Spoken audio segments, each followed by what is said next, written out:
Hi, everyone. I wanted to talk a little bit about some techniques for using Illustrator and Photoshop together to do painting, comic book style painting or character style painting um, based on original vector art.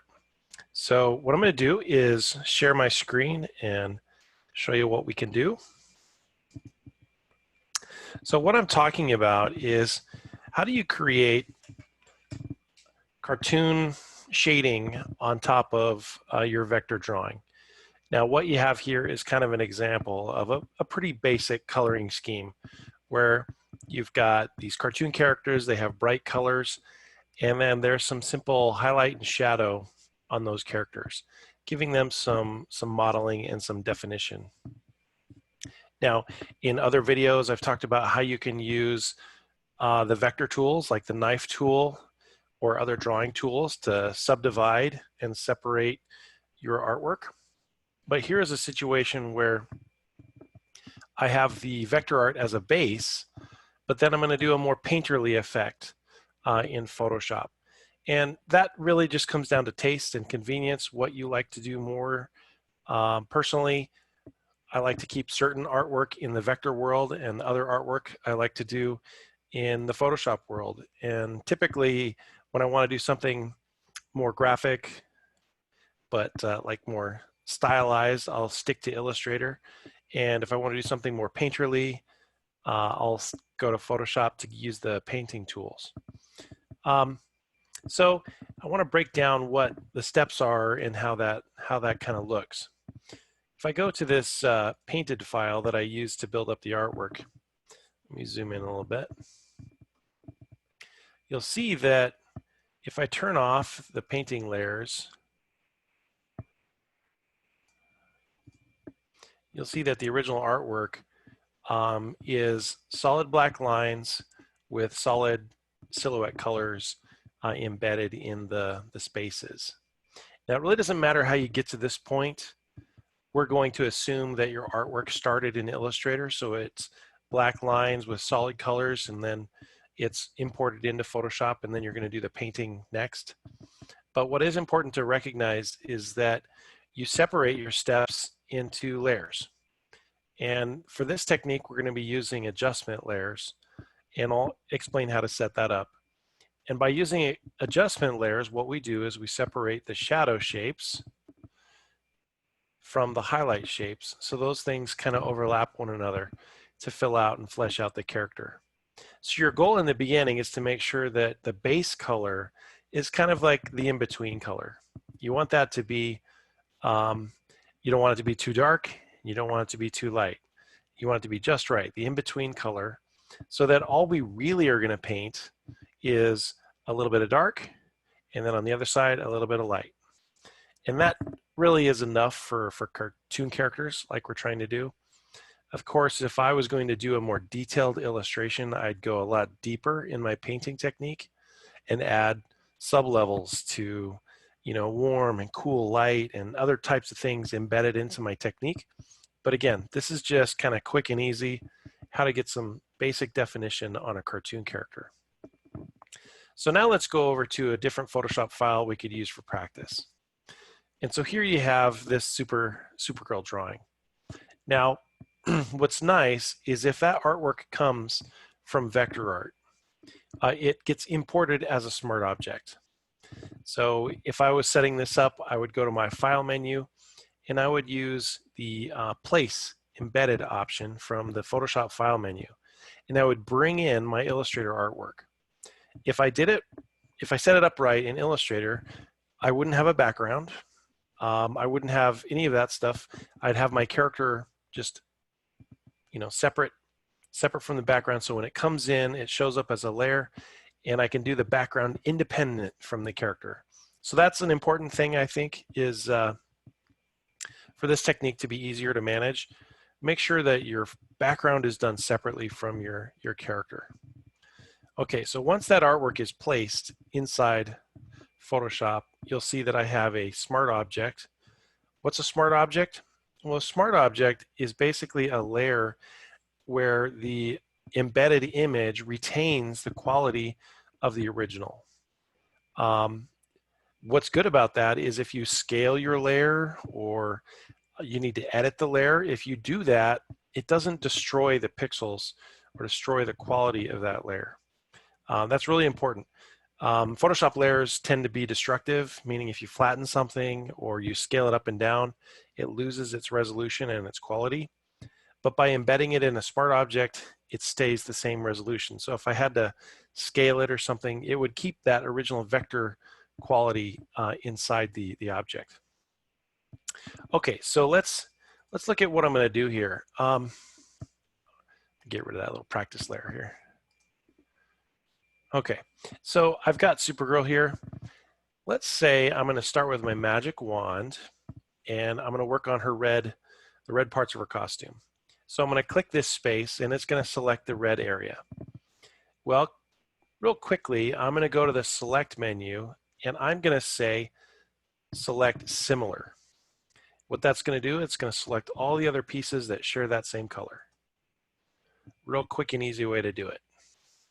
Okay, now what I can do, now that I have that area selected, and this is what's really good about having your color flat done ahead of time, is this allows you to make quick masks out of those areas, which means that when I paint, I'm not going to disturb anything else. I'll stay within the lines. So let's go here to Adjustments. Now, if you don't see Adjustments on your palette, it's under the Window menu. You can find Adjustments. Okay, and the one we're looking for is going to be Hue and Saturation. And if I click Hue and Saturation, there we go. What it just did was it made a mask on the hue and saturation layer out of that original selection. Really, really handy. Okay, what can I do with that? Well, what I can do is turn up the lightness or darkness of this adjustment layer. So let's say I up the saturation and I up the lightness of that piece of artwork. Okay. Watch what happens if I now paint with black and airbrush inside that mask I just made. So what's it doing? What it's doing is it's putting back, or it's hiding, that adjustment layer, which is the lightened red color, and it's revealing the original color underneath. Now I'm doing this with my mouse, so it's not very good. Hopefully you have a tablet or a stylus to work with so that you can make more freehand brush strokes. You could also use other types of effects, like you could use a gradient here if you wanted to. Like, watch what would happen if I did a gradient on this. So let's say I started over here on the side. Let's say I wanted to do something right here on the part of her cape. So let's say I go back to the vector layer, I use that magic wand, and I select that space again. So I'm using that original artwork to make selections. Then I want to make sure that I select the mask layer again. And this time I'm going to switch to the gradient tool. Now, on the gradient, you can see up here, mine is set to transparent to white. Okay, I actually want this to go from black to transparent. So I'm going to switch that so it goes black to transparent. So what's going to happen? Well, on a mask, anything that is black is hidden, anything that is white is revealed. So if I paint with a black gradient, what I'm actually doing is hiding the hue color adjustment that appears on this layer. And doing it within this selection box, and by dragging that gradient selection, I'm forcing that part of that color to go back to the original and then fade to the brighter color. I know it's a little bit weird, and if you haven't done this before, you're kind of thinking in reverse, but this is a way that you can kind of control and target where to put these highlights into the colors of your character. Let's try a different paintbrush instead. Let's try like a wet media brush and see what happens. Yeah, there we go. I don't know that you're going to have these paintbrushes, but I'm going to try this one. Oh, that was weird. Let's try something else. That was a little too bold. Let's try wheel oils and see what happens.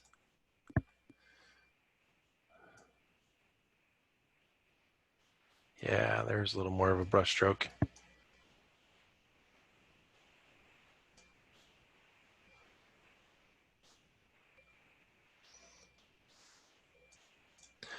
Okay, I'm just scribbling here. It doesn't look very good. But maybe you get the point that by isolating the highlight color and by isolating it within its own adjustment layer, I can control the intensity and the amount and the placement of that additional highlight color separate from the vector layer itself, and I can do different painting effects. Now, maybe what I want to do is reverse this and do some shadows instead. So I'm going to hide that. And maybe this time around, I'm going to do it just slightly differently to add shadows. Okay, so I'm going to go here, and this time around, I'm going to reverse my steps slightly. I'm going to create my adjustment layer first. Okay, and then what I'm going to do is decrease the saturation, decrease the darkness. So now I'm going to create like what would be a shadowy color. Okay. Then instead of leaving that color visible, I'm going to fill this entire mask with black first. So I'm going to use my paint bucket, and while selecting that mask, I'm going to select and click black into the mask. So what did that do? It filled the entire mask with black, which means that that adjustment isn't visible right now. Now what I'm going to do is switch to a normal paintbrush, and I'm going to change to, let's say, one of the paintbrushes. Let's try the dry media brush. Let's try one of those.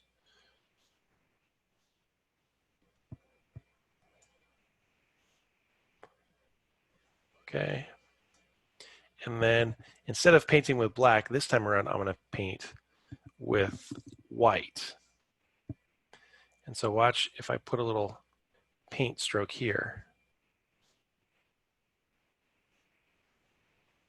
Oh, I'm sorry. What I forgot to do is give myself a little mask. Before I start, I want to paint inside the lines, right? So I'm going to hit the magic wand on her dress. Then I'm going to go to the mask and start painting.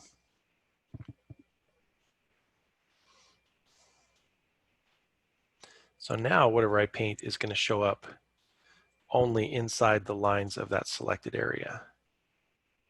And I can kind of control where that darkness goes.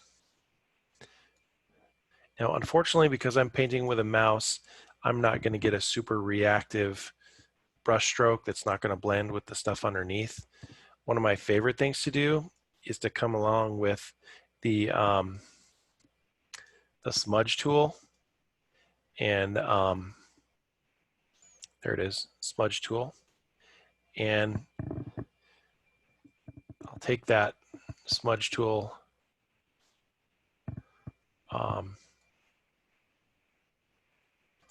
oh, I picked the wrong one.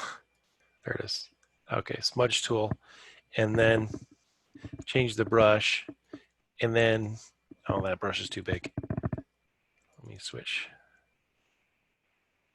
With the airbrush, if I smear the smudge,